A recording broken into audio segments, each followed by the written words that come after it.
ओम त्रयोदशी प्रदोष व्रत। सूत जी बोले, अब मैं मंगल त्रयोदशी प्रदोष व्रत का विधि विधान कहता हूँ। मंगल व प्रदिन व्याधियों का नाशक है। इस व्रत में एक समय व्रती को गेहूँ और गुड़ का भोजन करना चाहिए। देव प्रतिमा पर लाल रंग का फूल चढ़ाना और स्वयं लाल वस्त्र धारण करना चाहिए। इस व्रत के करने से मनुष्य सभी पापों व रोगों से मुक्त हो जाता है। इसमें किसी प्रकार का संशय नहीं है। अब मैं आपको उस बुढ़िया की कथा सुनाता हूँ जिसने यह व्रत किया वह मोक्ष को प्राप्त हुई। अत्यंत प्राचीन काल की घटना है। एक नगर में एक बुढ़िया रहती थी। उसके मांगलिया नाम का एक पुत्र था। वृद्धा को हनुमान जी पर बड़ी श्रद्धा थी। वह प्रत्येक मंगलवार को हनुमान जी का व्रत रखकर यथा विधि उनका भोग लगाती थी। इसके अलावा मंगलवार को न तो घर लिपती थी और न ही मिट्टी खोदती थी। इसी प्रकार से व्रत रखते हुए जब उसे काफ़ी दिन बीत गए तो हनुमान जी ने सोचा कि चलो आज इस वृद्धा की श्रद्धा की परीक्षा करें। वे साधु का वेश बनाकर उसके द्वार पर जा पहुँचे और पुकारा, है कोई हनुमान का भक्त जो हमारी इच्छा पूरी करे। वृद्धा ने यह पुकार सुनी तो बाहर आई और पूछा कि महाराज क्या आज्ञा है। साधु वेशधारी हनुमान जी बोली कि मैं भूखा हूँ, भोजन खाऊंगा तो थोड़ी सी जमीन लीप दे। वृद्धा बड़ी दुविधा में पड़ गई। अंत में हाथ जोड़कर प्रार्थना की कि हे महाराज, लीपने और मिट्टी खोदने के अतिरिक्त जो काम आप कहें वह मैं करने को तैयार हूँ। साधु ने 3 बार प्रतिज्ञा कराने के बाद कहा, तू अपने बेटे को बुला, मैं उसे औंधा लिटाकर उसकी पीठ पर आग जलाकर भोजन बनाऊंगा। वृद्धा ने सुना तो उसके पैरों तले की धरती खिसक गई, मगर वह वचन हार चुकी थी। उसने मांगलिया को पुकारकर साधु महाराज के हवाले कर दिया, मगर साधु ऐसे ही मानने वाले न थे। उन्होंने वृद्धा के हाथों से ही मांगलिया को औंधा लिटाकर उसकी पीठ पर आग जलवाई। आग जलाकर दुखी मन से वृद्धा अपने घर के अंदर जा घुसी। साधु जब भोजन बना चुका तो उसने वृद्धा को बुलाकर कहा कि वह मांगलिया को पुकारे ताकि वह भी आकर भोग लगा ले। वृद्धा आंखों में आंसू भरकर कहने लगी कि हे महाराज, अब उसका नाम लेकर मेरे हृदय को और न दुखाओ। लेकिन साधु महाराज न माने तो वृद्धा को भोजन के लिए मांगलिया को पुकारना पड़ा। पुकारने की देर थी कि मांगलिया वहां से हंसता हुआ दौड़ा आया और मांगलिया को जीता जाता देखकर वृद्धा को सुखद आश्चर्य हुआ। वह साधु महाराज के चरणों में गिर पड़ी। साधु महाराज ने उसे अपने असली रूप के दर्शन दिए। हनुमान जी को अपने आंगन में देखकर वृद्धा को लगा कि उसका जीवन सफल हो गया।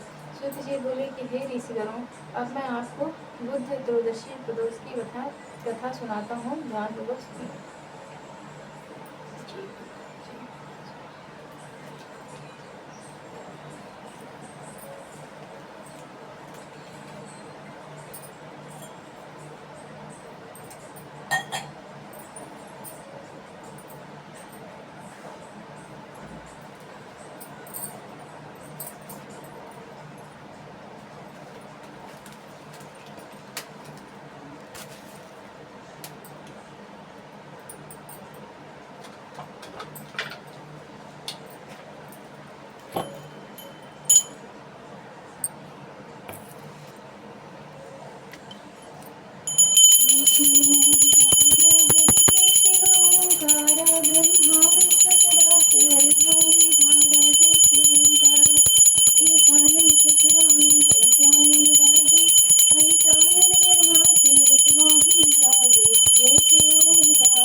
ओम त्रयोदशी प्रदोष व्रत। सूत जी बोले, अब मैं मंगल त्रयोदशी प्रदोष व्रत का विधि विधान कहता हूँ। मंगलवार का दिन व्याधियों का नाशक है। इस व्रत में एक समय व्रती को गेहूं और गुड़ का भोजन करना चाहिए। देव प्रतिमा पर लाल रंग का फूल चढ़ाना और स्वयं लाल वस्त्र धारण करना चाहिए। इस व्रत के करने से मनुष्य सभी पापों व रोगों से मुक्त हो जाता है। इसमें किसी प्रकार का संशय नहीं है। अब मैं आपको उस बुढ़िया की कथा सुनाता हूँ जिसने यह व्रत किया, वह मोक्ष को प्राप्त हुई। अत्यंत प्राचीन काल की घटना है। एक नगर में एक बुढ़िया रहती थी। उसके मांगलिया नाम का एक पुत्र था। वृद्धा को हनुमान जी पर बड़ी श्रद्धा थी। वह प्रत्येक मंगलवार को हनुमान जी का व्रत करती, हनुमान जी का व्रत रखकर यथा विधि उनका भोग लगाती थी। इसके अलावा मंगलवार को न तो घर लिपती थी और न ही मिट्टी खोदती थी।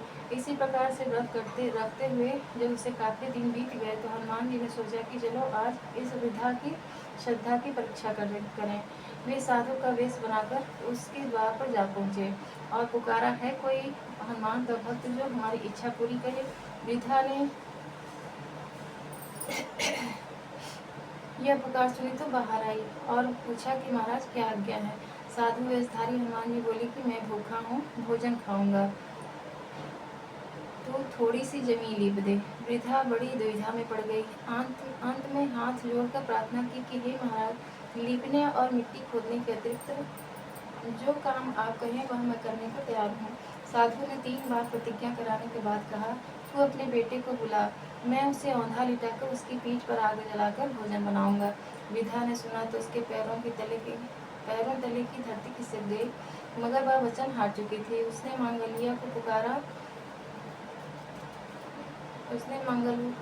को पुकारकर साधु महाराज के हवाले कर दिया, मगर साधु ऐसे ही मानने वाले न थे। उन्होंने वृद्धा के हाथों से ही मांगलिया को औंधा लिटाकर उसकी पीठ पर आग जलवाई। आग जलाकर दुखी मन से वृद्धा अपने घर के अंदर जा घुसी। साधु जब भोजन बना चुका तो उसने वृद्धा को बुलाकर कहा कि वह मांगलिया को पुकारे ताकि वह भी आकर भोग लगा ले। वृद्धा आंखों में आंसू भरकर कहने लगी कि हे महाराज, अब उसका नाम लेकर मेरे हृदय को और न दुखाओ। लेकिन साधु महाराज न माने तो वृद्धा को भोजन के लिए मांगलिया को पुकारना पड़ा। पुकारने की देर थी कि मांगलिया बाहर से हंसता हुआ दौड़ा आया और मांगलिया को जीता जाता देखकर वृद्धा को सुखद आश्चर्य हुआ। वह साधु महाराज के चरणों में गिर पड़ी। साधु महाराज ने उसे अपने असली रूप के दर्शन दिए। हनुमान जी को अपने आंगन में देखकर वृद्धा को लगा कि उसका जीवन सफल हो गया। सूत जी बोले कि हे ऋषिगणों, अब मैं आपको बुद्ध त्रयोदशी प्रदोष की कथा सुनाता हूँ, ध्यानपूर्वक सुनिए।